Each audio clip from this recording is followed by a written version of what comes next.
President Abdel Fattah el-Sisi and Russian President Vladimir Putin have discussed enhancing bilateral relations, particularly regarding the Russian industrial zone in the Suez Canal economic zone and the Dab'an nuclear power plant. The two leaders also addressed regional issues, including the situation in Gaza.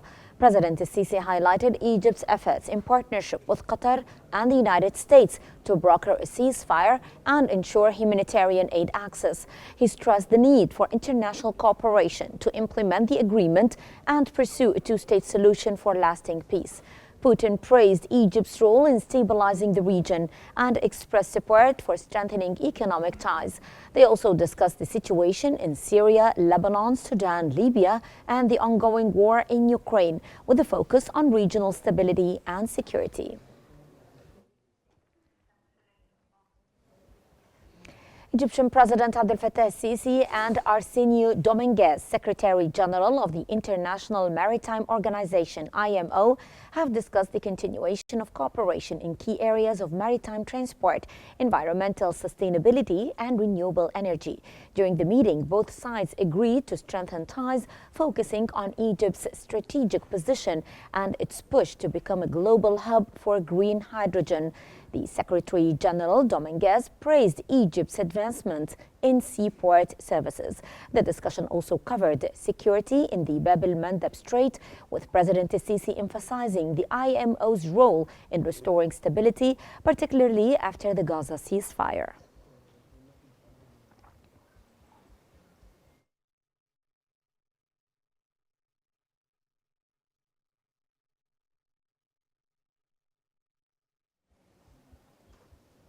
The Decent Life Foundation has launched the largest humanitarian aid convoy to Gaza since the ceasefire was declared, responding to the Palestinian people's urgent needs. The initiative includes food and medical supplies in line with directives from Egypt's leadership to support the Palestinian cause.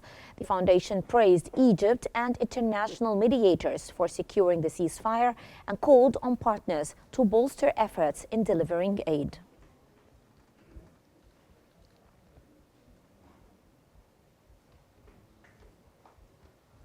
Minister of Supply Dr. Sherif Farouk convened with the General Committee for Foreign Aid to review prior aid efforts to Gaza. Over 796 tons of supplies were delivered through 10 convoys, including food, blankets, and tents. The committee discussed scaling up operations and leveraging logistics to streamline future aid delivery.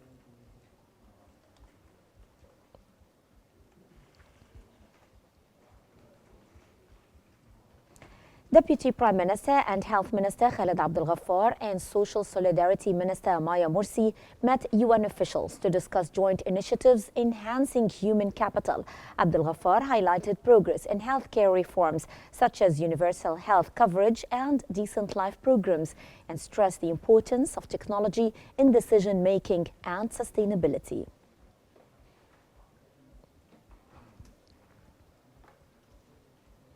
On the sidelines of the World Economic Forum Davos 2025, Prime Minister Mustafa Madbouli, representing President Abdel Fattah el-Sisi, has met with José Entraquinales, CFO of Spain's Acciona Energía, to discuss potential collaboration in the green energy sector.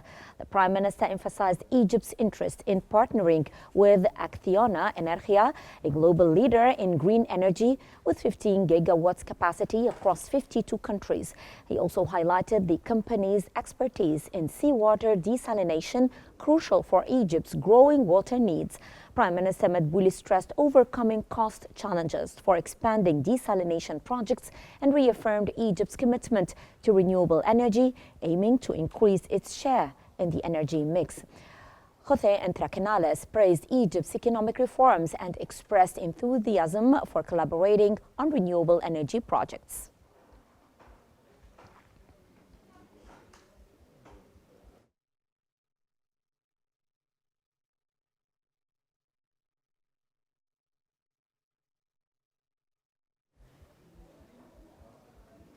Minister of Foreign Affairs and Immigration Badr Abdelati and his Mauritanian counterpart Mohammed Salim Wild Marzouk have discussed the crises in Libya, Sudan and Sahel, agreeing on continuous coordination and cooperation on issues of joint concern.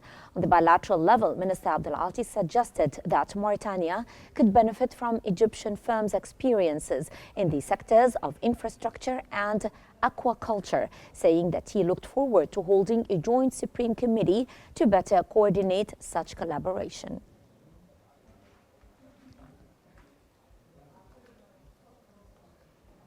Minister of Foreign Affairs and Immigration Badr Abdelati and NATO Secretary General Mark Rutte have exchanged views on the escalating challenges and threats facing the Middle East, mainly those taking place in Syria, Gaza Strip, the Red Sea and Sahel countries. Minister Abdelati briefed Rutte on Egypt's efforts to promote regional security, including a Gaza ceasefire and a detainee exchange deal between Israel and Hamas. He praised NATO's Southern Flank Action Plan, emphasized the need for bilateral cooperation, particularly in counter-terrorism and cybersecurity.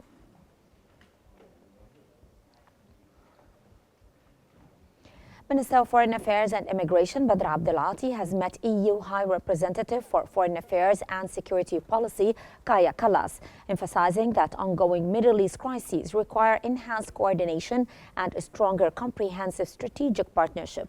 The minister praised the EU's role and welcomed the first €1 billion tranche of the €7.4 billion aid package, hoping for approval of the second tranche. He addressed immigration, stressing balanced collaboration with the EU and Egypt's economic burden from hosting displaced people. He also briefed Kallas on human rights progress and discussed Gaza ceasefire mediation, urging EU support for humanitarian aid and reconstruction. On Syria, he emphasized the need for an inclusive political transition. The two sides also exchanged views on crises in Sudan, Somalia, the Horn of Africa, Sahel, Red Sea security, and Egypt's water security amid the GERD issue.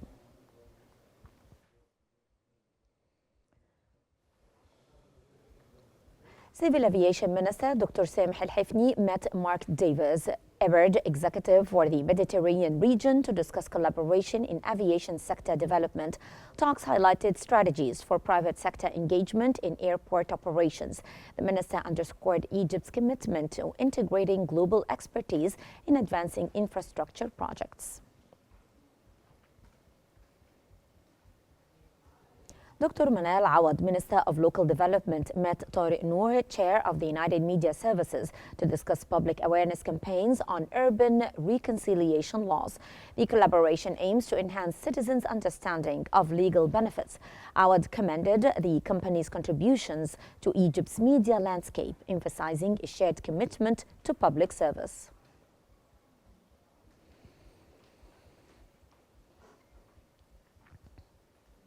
Meanwhile, Minister of Local Development Dr. Manal Awad and Cairo Governor Dr. Ibrahim Sober have reviewed progress on the first phase of the 100 Million Trees Initiative along the Ring Road.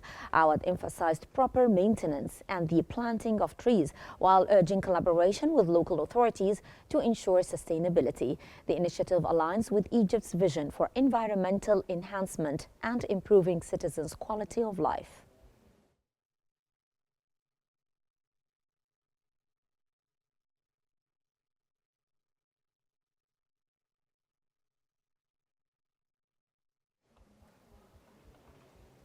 Dr. Sharif Farouk, Minister of Supply, has met with Nile Oils and Detergents Company officials to address oil price stabilization and ensure affordable access for citizens. The discussions included financial strategies, production expansion, and revitalizing product lines. Farouk reaffirmed the ministry's commitment to market monitoring and supporting essential goods availability.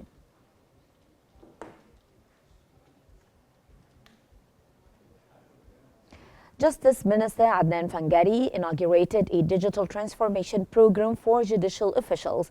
The initiative, part of Egypt's digital transformation strategy, aims to enhance technical skills and promote a fully integrated digital society. Training is conducted in partnership with the National Planning Institute, reflecting Egypt's commitment to modern governance.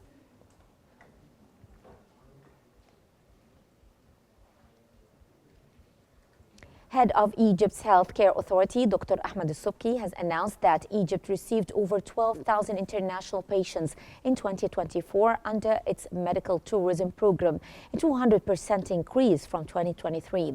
Branded as Care in Egypt, the initiative emphasizes global standard healthcare services, boosting Egypt's reputation as a medical tourism hub.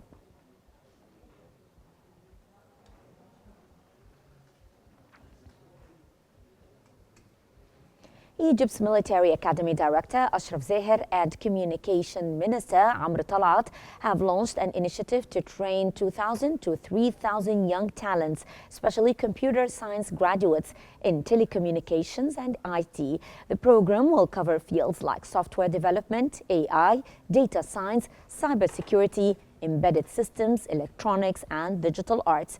Participants can access diplomas, master's degree, and professional certifications, along with cultural, sports, and personal development activities. Minister Talat highlighted the program's blend of academic and practical training, global collaborations, and full-time residential opportunities. A joint ministry academy committee will oversee the initiative.